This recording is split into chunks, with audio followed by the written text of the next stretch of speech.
जय हिंद, नमस्कार। मैं अंबर जैदी स्वागत करती हूँ आप सबका एक बार फिर से हमारे आज के कार्यक्रम में और यूपीआई की बात करेंगे एक बार फिर से। भारत के और यूपीआई ना सिर्फ भारत बल्कि दुनिया भर में एक बड़ी चर्चा का विषय रहा। यहाँ तक कि आईएमएफ ने भी यूपीआई की बड़ी तारीफ की और बताया कि किस तरह से आईएमएफ जो है एक इजी और फास्टेस्ट ट्रांजैक्शन सिस्टम बनाया था कि भारत का यूपीआई 18 बिलियन प्लस ट्रांजैक्शंस की वजह से अपने आप में खुद को बहुत बड़ा और एक इजी और लार्जेस्ट प्लेटफॉर्म बनाता है। साथ ही साथ यूपीआई की वजह से भारत में जो एक डिजिटल और एक हमने फाइनेंशियल या इकोनॉमिकल हम ट्रांजिशन की बात करें, एक रेवोल्यूशन देखा हमने। हर एक छोटा बड़ा कारोबारी किस तरह से भारत के बैंकिंग सिस्टम से जुड़ा, जनधन योजना आई, किस तरह से उसके बाद से जो गरीब छोटे मजदूर छोटे कारोबारी किस तरह से बैंकिंग सिस्टम से जुड़े और साथ ही साथ यूपीआई ने हर एक छोटे कारोबारी को यहाँ तक कि रेहड़ी पटरी से लेकर भिखारी तक का यूपीआई आपको मिल जाता है। ऐसे में अब यूपीआई के खिलाफ जब भारत के अंदर डिपेंडेंसी यूपीआई पे इतनी ज़्यादा है, जो इंटरनेशनल कार्ड कंपनीज हैं उनके लिए एक बड़ा चैलेंज बनता जा रहा है। यूपीआई ने किस तरह से अन्य देशों में भी अपनी पहचान बनाई है और कई सारे देश इसको अडॉप्ट करने की राह पर भी हैं। अब उसके बाद से अचानक से यूपीआई के खिलाफ एक स्ट्राइक शुरू हो जाती है, एक प्रोपेगेंडा शुरू हो जाता है। किस तरह से ये जीएसटी नोटिसेस वेंडर्स को भेजे जा रहे हैं और किस आधार पर भेजे जा रहे हैं? क्या ये पूरी साजिश है उन इंटरनेशनल कार्ड कंपनीज की जहाँ जहाँ पर इन कार्ड के ऊपर जो लोग हैं वो यूपीआई को ऑप्ट कर रहे हैं। अब समझने की कोशिश करेंगे कि आखिर ये सब यूपीआई के खिलाफ किस तरह की साजिश है और किस तरह से भारत सरकार और भारतीय कंपनियां इसको रोक सकते हैं और किस तरह के चैलेंज, क्योंकि हमने इस तरह की चर्चा पहले भी यूपीआई को लेकर की थी जब आईएमएफ ने यूपीआई की तारीफ की थी, तो हमने किस तरह से यूपीआई का आगे और ग्लोबलाइजेशन हो सकता है ये सारी बात भी की थी। अब जिस तरह से ग्लोबलाइजेशन हो रहा है तो चैलेंजेस भी सामने आ रहे हैं, क्योंकि ऑफ कोर्स जो हमारा इंडिजिनस यूपीआई है वो काफ़ी आगे बढ़ रहा है। पेपाल के साथ भी इसका कोलैबोरेशन हो रहा है। अब जो यूपीआई यूजर्स हैं वो इंटरनेशनल एयरपोर्ट्स पर जहाँ पर पेपाल एक्सेप्ट होता है वहाँ पर अपना यूपीआई आप यूज़ कर सकते हैं। तो इस तरह से जिस तरह से जैसे जैसे यूपीआई आगे बढ़ रहा है ये सारे चैलेंजेस भी सामने आ रहे हैं। इसी पे बात करेंगे। उमेश जी हमारे साथ हैं। उमेश जी बहुत स्वागत है आपका। जय हिंद, नमस्कार। जय सिया राम। जय सिया राम। उमेश जी, हम इससे पहले कई बार यूपीआई पे बात कर चुके हैं। यूपीआई किस तरह से लोगों के जीवन को बदल रहा है, उसके बाद से जब आईएमएफ ने यूपीआई की तारीफ की और एक हमने डिजिटल रेवोल्यूशन हमने देखा पूरे भारत में यूपीआई पे किस तरह से लोगों की, हर एक आम इंसान की जिसको बहुत कम जानकारी है टेक्नोलॉजी की, वो किस तरह से घर में रहने वाली आम महिलाओं से लेके आम मजदूर भिखारी तक यूपीआई का इस्तेमाल करते हैं। कैश लोगों ने रखना बंद कर दिया है और छोटे छोटे राज्यों में दिल्ली और मुंबई जैसे महानगर तो छोड़िए, छोटे छोटे प्रदेशों में भी millions and billions of transaction होते हैं। ऐसे में अचानक से बैंगलोर के अंदर यूपीआई के खिलाफ एक स्ट्राइक होती है और ये पूरी स्ट्राइक किस बेसिस पे हो रही है, क्यों हो रही है, मैं इस पे थोड़ी डिटेल में जानकारी आपसे चाहूंगी। देखिए, बेंगलोर के अंदर जीएसटी डिपार्टमेंट ने 14,000 छोटे व्यापारियों को नोटिस भेजे। उन्होंने 4 साल का डेटा कलेक्ट किया। 4 साल के अंदर टोटल ट्रांजैक्शन देख लिए कितने होते हैं। उसके ऊपर उन्होंने एक कैलकुलेशन करके एक तरह से नोटिस भेजना चालू कर दिया। हद तो ऐसी हो गई थी जब एक वेजिटेबल वेंडर को उसको नोटिस आ गया था 29 लाख का। बहुत सारे लोगों को टैक्स का नोटिस आ गया। सडनली ऐसा हो गया, वहां पे जो छोटे जो व्यापारी हैं, जो ठेली वाले हैं, फेरी वाले हैं, सब लोगों ने अब सीधा बोल दिया है कि हम यूपीआई एक्सेप्ट नहीं करेंगे। क्योंकि आप एक तरह से आप देखिए, 4 साल बाद सारा ट्रांजैक्शन होने के बाद, फिनेंशियल इंक्लूजन होने के बाद आप नोटिस भेजते हो किसके लिए? आपके बैंकिंग ट्रांजैक्शन को उन्होंने एज्यूम कर लिया कि ये सारे बिजनेस ट्रांजैक्शन है। और इस बिजनेस ट्रांजैक्शन के बेसिस पे वो आपको बोल रहे हैं कि आप टैक्स भरिए। देखिए, ऐसा है कि अगर आप कारोबार करते हैं और 40 लाख से ऊपर टर्नओवर करते हैं, तो तो आप एक को जीएसटी रिटर्न भरना अनिवार्य है। और अगर आप कोई सर्विसेज देते हैं और आपका 20 लाख से ऊपर जाता है, then you come under the GST net. But आप ये देखिए, पिछले आपको मालूम है 2016 में नोटबंदी हुई थी, 2017 में 6 महीने बाद जीएसटी आया था, 1 जुलाई 2017 से। एक तरह से देश के अंदर फिनेंशियल इंक्लूजन करने की जरूरत थी। यूपीआई एक ट्रस्ट बना, लोगों ने क्यूआर कोड अपने पास रखना चालू कर दिया और इसकी थ्रू ट्रांजैक्शन चालू कर दिया। जैसे आप बता रहे हैं कि भिखारी भी आजकल बोलता है कि आप यूपीआई कर दो। इतना बड़ा फिनेंशियल इंक्लूजन जिसकी आप एक तरह से आप देखिए, सब लोगों ने तारीफ की है, मैक्रोन तक ने तारीफ की है। यूपीआई आज कम से कम 7 से 8 कंट्रीज में वो एक तरह से यूज किया जा रहा है। अब बता जाता हूँ, वर्ल्ड के अंदर जो सबसे ज्यादा जो बोलते हैं ट्रांजैक्शन वॉल्यूम, वो यूपीआई कर रहा है। वो वीजा और मास्टर कार्ड को उसने बीट कर दिया है। और भी बताता हूँ, और पिछले महीने जून 2025 में उन्होंने एक तरह से देश के अंदर 24 लाख करोड़ का ट्रांजैक्शन किया है यूपीआई के थ्रू। आप सोच लीजिए, देश के अंदर 49 crore people are using UPI आज की डेट में। 7 करोड़ स्मॉल स्केल वेंडर्स वो यूज कर रहे हैं आज UPI. 675 bank are connected to the network. एक तरह से फिनेंशियल इंक्लूजन हुआ है और एक तरह से डेमोक्रेटाइजेशन हुआ है। लोगों के अंदर एक तरह से लोग यूज करने लग गए, कैश लोग ले जाना भूल गए थे। सडनली आप देख रहे हैं कि जीएसटी डिपार्टमेंट जो बेंगलोर का है, उन्होंने नोटिस भेजना चालू किया। किस अर्थ पे भेजना चालू किया कि ये आपके सवाल बैंकिंग मैं पर। आपसे जानना चाहूंगी उमेश जी कि जीएसटी डिपार्टमेंट ये नोटिस भेजता है अचानक से वेंडर्स को हजारों की संख्या में, वो भी पिछले 4 साल का डेटा उठाकर। और ये तो मतलब जीएसटी ऑफिसर्स तो सरकारी ही होते हैं, फिर अचानक से ये सारी चीजें with in the country, with in the system start हो रही हैं और हमें समझ में आ रहा है कि ये साजिश हो रही है। किस तरह से हो रही है, थोड़ा सा इस पे बताइए, बस कैसे ये मैं वहीं पे साजिश। आ रहा था। मैं वहीं पे आ रहा था कि 4 साल का डिटेल आपने दिया, आपसे इतने पैसे आए, आपने इतने पैसे दिए, ठीक है, उसको टोटल करके बता रहे हैं, एस्टिमेट लगा के बोल दिया। उन्होंने नेचर ऑफ ट्रांजैक्शन नहीं देखा। जैसे मंबर जी, आपने मुझसे 10 लाख मांगे, मैंने आपको 10 लाख दे दिए और 10 लाख वापस आपने मुझे कर दिए, तो हम दोनों के अंदर 20-20 लाख का ट्रांजैक्शन हो गया। पर ये एक ऐसा हो सकता है कि मैंने आपको लोन एंट्री दी होगी, लोन आपने वापस किया होगा। और जब आपको मालूम है, जब ट्रांजैक्शन इतने जल्दी होते हैं तो लोग बहुत यूज करते हैं, और उसके कारण ये अननेसेसरी एंट्रीज हुई है, उसको स्टडी नहीं किया है। बस सीधा एक ही चीज है, आपका इतना टोटल होता है, ये चीज होता है, अपने हिसाब से प्रेजेंटिव करके उन्होंने टैक्स भेज दिया है। पर लोगों को मैं एक चीज पूछना चाहता हूँ सरकार को कि जब यूपीआई को प्रमोट किया, तो क्यों जीएसटी डिपार्टमेंट ने लोगों को ये नहीं बताया कि आपका टर्नओवर 40 लाख के ऊपर जा सकता है, आप अभी जीएसटी नंबर ले लीजिए। क्या उन्होंने कोई ड्राइव की?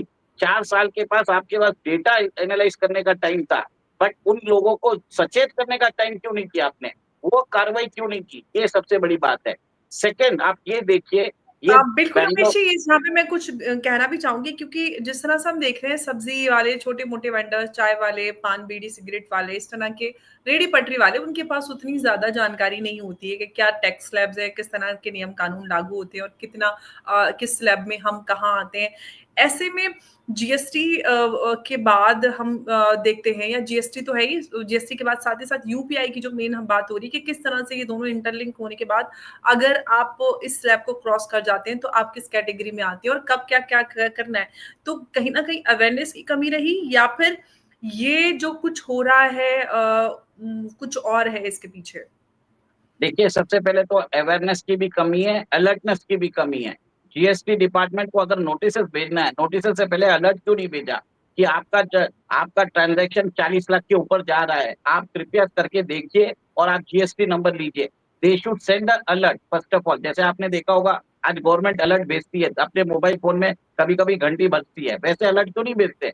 दे are obliged to do that, वो तो करते नहीं है। और सेकंड, ये नोटिस भेज रहे हैं, क्यों भेज रहे हैं? ये इंपॉर्टेंट बात है। अब मैं वहां पे आता हूँ, ये कर्नाटका के जीएसटी ऑफिसर्स है। आप वो जो पहले सेल्स टैक्स के अंदर आते थे, वैल्यू एडेड टैक्स का काम करते थे। और आपको मालूम है कर्नाटका में फिस्कल हालात खराब है। सेकेंड, कांग्रेस की सरकार है। थर्ड, आपको ये भी बता देता हूँ कि कुछ सोशल मीडिया पे एक तरह से कयास लगाए जा रहे हैं कि ये जो बाबू है, इन्होंने जानबूझ के भेजा है। और कहीं ना कहीं बात यहाँ तक आ रही है कि जो विदेशी जो कंपनियां, क्रेडिट कार्ड कंपनियां जैसे वीजा या मास्टर कार्ड, इन लोगों ने एक तरह से इन लोगों को इन्फ्लुएंस किया है कि आप इनको नोटिस भेजिए। कोई मतलब नहीं करता ये छोटे रेडी वालों को नोटिस भेजने का। आपको पास पूरा सॉफ्टवेयर है, आप चाहे तो एनालाइज कर सकते हैं कि ये बिजनेस ट्रांजैक्शन है या नॉन बिजनेस ट्रांजैक्शन है। उसके बावजूद भी ये भेजने का मतलब क्या है? देश के अंदर यूपीआई के खिलाफ एक मुहिम चालू करने की कोशिश कर रहे हैं। लोगों को डराया जा रहा है, धमकाया जा रहा है, और इसका जो होता है ना, डर जो होता है बहुत फैलता भी है, और इसी डर को कैपिटलाइज भी करना चाहते हैं। देखिए, आपने एक और एक क्या बोला, पेपाल के साथ एनपीसीआई ने अभी एक करार कर दिया, विदेशों में जाके आप यूपीआई को यूज कर सकते हैं। इसका मतलब क्या है? आपको डॉलर की जरूरत नहीं है, और जब आपको डॉलर की जरूरत नहीं है तो आप जो कन्वर्शन चार्जेस होता है वो आप दे नहीं पाओगे, और रुपया यूज होने वाला है। सेकेंड, ब्रिक्स समिट में भी आपने देखा है कि किस हिसाब से ब्रिक्स के देश बोल रहे हैं कि हम अपना payment, inter bank payment system जो है सबको लिंक करेंगे। तो भारत का यूपीआई भी उधर लिंक होने वाला है। जो एक तरह से ये मेरा मानना है कि ये विदेशी साजिश है, ये मास्टर कार्ड और वीजा की साजिश है, जो भारत के अंदर यूपीआई को डिफेम करना चाहते हैं। नहीं तो जी। सोशल मीडिया हैंडल्स में लोग बोलना चालू कर दिए हैं कि हम मास्टर कार्ड यूज करना चालू कर रहे हैं। ये सब एक तरह से जो कैंपेन चलाया जा रहा है ना, लोगों को दिग्भ्रमित करने का कैंपेन चलाया जा रहा है, यूपीआई का डर बैठाया जा रहा है, और इसका असर सिर्फ बेंगलोर में नहीं है, इसका असर देश भर में आ रहा है। आप इसका जो इफेक्ट है अब अगले टाइम में देखेंगे, अगले महीने देखेंगे लेकिन इसके उमेश जी, अब मैं इफेक्ट। सवाल यहाँ से जानना चाहूंगी, यूपीआई पे को लेकर भारत सरकार ने काफी मेहनत की, और प्रधानमंत्री मोदी जहाँ कहीं पे भी जाते हैं तो कई कुछ ऐसे मुद्दे हैं जिनको हमेशा मेंशन करते हैं अपने हर एड्रेस में, जिसमें से भारत का जो डिजिटल ट्रांसफॉर्मेशन है और डिजिटल इंडिया की बात हमेशा होती है।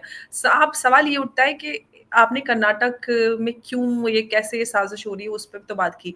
अब जो ये भ्रम फैलाया जा रहा है उसको काउंटर करने के लिए क्या भारत सरकार कुछ ध्यान दे रही है, देना चाहिए, क्या कर सकते हैं? इस पे मैं आपसे थोड़ी जानकारी चाहूँगी। देखिए, मैंने जो ट्रेंड्स ऑब्जर्व किया है, लोगों ने एक तरह से पहले डर तो फैलाने की कोशिश की है, डर फैला भी है। पर अब लोग क्या बोल रहे हैं कि अगर आप टैक्स में आते हो तो आप हुँ, टैक्स देते क्यों नहीं? पहली बात वो चालू कर दिया। उन्होंने यहाँ तक कैंपेन चालू कर दिया कि जो यूपीआई नहीं लेता हम उससे कोई माल ही नहीं खरीदेंगे। ये काउंटर कैंपेन चालू हो गया है। लोग बोल रहे हैं कि एक सैलरी पर्सन जो है वो 30% टैक्स देता है, और आप टैक्स क्यों नहीं देना चाहिए? तो एक तरह से काउंटर कैंपेन चालू हो चुका है, जो देश के सिटीजन, जागरूक सिटीजन, उन्होंने ही चालू कर दिया है। और प्रधानमंत्री मोदी जी ने तो बात तो कर ही रहे हैं। आप देखिए, नमीबिया अभी हमारा यूपीआई को अडॉप्ट करने की कोशिश कर रहा है। लोगों को मालूम है वो यूपीआई से क्या सहूलियत हो रही है। पर एक चीज ध्यान रखने वाली बात है, अगर आप 40 लाख से ऊपर आपका टर्नओवर हो जाता है, अगर आप कारोबारी हैं, अगर आप चाय भी बेचते हो, 40 लाख से ऊपर है, you have to register yourself in GST. वो जरूरी है, ये मैं बोलता हूँ। बट मेरा ये एक ही चीज है कि जीएसटी डिपार्टमेंट से कि सिर्फ टोटल करके आप उनके जो ट्रांजैक्शन बैंक स्टेटमेंट में जितना टोटल करके आप उनको नोटिस भेजना, एक तरह से लोगों को हेरेसमेंट करने की बात हो रही है। हम बात कर रहे हैं ईज ऑफ डूइंग बिजनेस की। कहाँ ईज ऑफ डूइंग बिजनेस? लोग बिजनेस करना छोड़ देंगे। जी। तो जीएसटी डिपार्टमेंट का टैक्स हेरेसमेंट के लिए अगर आप उनकी कंप्लेंट और शिकायत सुनेंगे सोशल मीडिया में, तो आपको समझ में आ जाएगा कि कितने लॉस बार बार चेंज करते रहते हैं। इसके कारण लोगों का जो टाइम जाता है वो कंप्लायंस में ज्यादा जाता है। We have to promote ease of doing business. जो हमारे ये फेरी वाले हैं, इन लोगों को टारगेट मत करिए। आपके पास बेटर डेटा एनालिटिक्स टूल्स है, आपके पास सब कुछ है कि आप पता लगा सकते हैं कि पैसा कहाँ से आया, किधर गया, क्यों गया। सब चीज का डिटेल्स आपके पास है। आपको सिर्फ डेटा माइनिंग एनालिसिस करनी है, उस हिसाब से इंफ्रेंस के बाद आपको नोटिस भेजना है। जब आप नोटिस भेजोगे, then you will be able to catch the real people who are not paying tax. इसमें छोटे लोगों को, एक सब्जी वाले को 29 लैक्स का उन्होंने भेज दिया है। अब वो करेगा क्या भाई बेचारा? अब वो उसको सीए के पीछे भागना पड़ेगा, उसका कंप्लायंस कॉस्ट बढ़ेगा, फिर वहां पे वो जीएसटी ऑफिसर मिलेगा नहीं मिलेगा, उसकी सारी रोजी रोटी खत्म हो जाती है। तो देखिए, हम उनको भी ब्लेम नहीं कर सकते। तो मेरा ये इसमें यही है कि जो जीएसटी ऑफिसर्स है, उनको एक तरह से दे शुड बी माइंडफुल कि किसको नोटिस देना, किसको नहीं देना, उनको सोचना चाहिए। एब्सोल्युटली, कहीं न कहीं जो आपने पॉइंट्स यहाँ पर रखे हैं वो जायज़ बिल्कुल बनते हैं। लेकिन अब सवाल ये उठता है कि ये जो एक सिचुएशन क्रिएट हो गई है, एक एंटी यूपीआई हम कैंपेन देख रहे हैं या स्ट्राइक्स हमें देखने के लिए मिली, इसका असर क्या यूपीआई की जो एक ग्रोथ है या ग्लोबलाइजेशन ऑफ यूपीआई है उस पर पड़ेगा, या पूरी तरह से ये एक साजिश का एक हिस्सा हो सकता है? क्योंकि हम देखते हैं कि भारत के खिलाफ इस तरह की टूल किट्स होती हैं, क्या ये भी एक टूल किट हो सकती है? Definitely this is a tool kit, और ये टूल किट जानबूझ के किया जा रहा है ताकि मोदी गवर्नमेंट जो जिसको अपना जो बताता है कि उसके जो अचीवमेंट है उसी को टार्निश कर दो। आपकी सबसे बड़ी स्ट्रेंथ को हम टारगेट करना चालू कर देंगे तो लोगों के अंदर मोदी गवर्नमेंट के ऊपर विश्वास उठता जाएगा। बट ऐसा है कि हमारे जो सोशल मीडिया में जागरूक सिटीजन है वो लोग खुद ही उसको एड्रेस कर रहे हैं। लोग ये बोल रहे हैं अगर आप यूपीआई से पेमेंट नहीं लोगे तो हम आपसे सर्विसेज भी नहीं लेंगे, हम दूसरे से ले लेंगे, तो इससे आप बिजनेस खोने वाले हैं। तो एक तरह से काउंटर कैंपेन भी चालू हो गया है, मोदी गवर्नमेंट भी इसको एड्रेस करेगी और सोशल मीडिया में हमें ये सब बात करने की जरूरत है ताकि लोगों को रियल इन्फॉर्मेशन जाए। आज क्या है, बहुत सारी भ्रामक जानकारियां जा रही है, लोग समझ नहीं पा रहे कि इसके पीछे क्या साजिश हो सकती है। हमने इसके अंदर सब कुछ कवर कर दिया है कि क्यों होना चाहिए, और हमने जीएसटी डिपार्टमेंट कहाँ मिस्टेक कर रहा है उसको भी हमने एक तरह से हाईलाइट किया है। अब सिर्फ मैंने आपको अमाउंट ट्रांसफर किया और आपने से मैंने ट्रांसफर लिया समझे 10 लाख का, तो 20 लाख का ऐसे ही हो गया। अगर मैं समझो सबको पैसे ट्रांसफर करता रहूं और बाई चांस मैं कोई छोटा काम करता रहूं तो उसके अंदर तो जीएसटी डिपार्टमेंट मुझे भी नोटिस भेज देगा, समझ जाएगा। वो बोलेगा आप जीएसटी का काम क्यों नहीं कर रहे हो, आप ट्रेडिंग कर रहे हो। ठीक है, ट्रेडिंग कर रहा हूँ, छोटा मोटा काम करूंगा, बट सिर्फ based on transaction, volume of transaction, उसको टोटल करके भेजना कोई समझदारी वाली बात नहीं है। Analyse absolutely. करिए, आपके पास सारे टूल्स है, आपके पास एआईएस है, आपके पास टीआईएस है, बैठिए, चेक करिए, फिर भेजिए notice. This is the real ground work GST officers have to do. सिर्फ जी, नोटिस नहीं भेजना है आपको, काम भी सही बिल्कुल। तरीके से करना है। जी। उमेश जी, बहुत-बहुत धन्यवाद आपका हमारे साथ आज के इस पूरे मुद्दे पर जानकारी देने के लिए। नमस्कार, जय हिंद, जय भारत। जय सिया राम। जय सिया राम।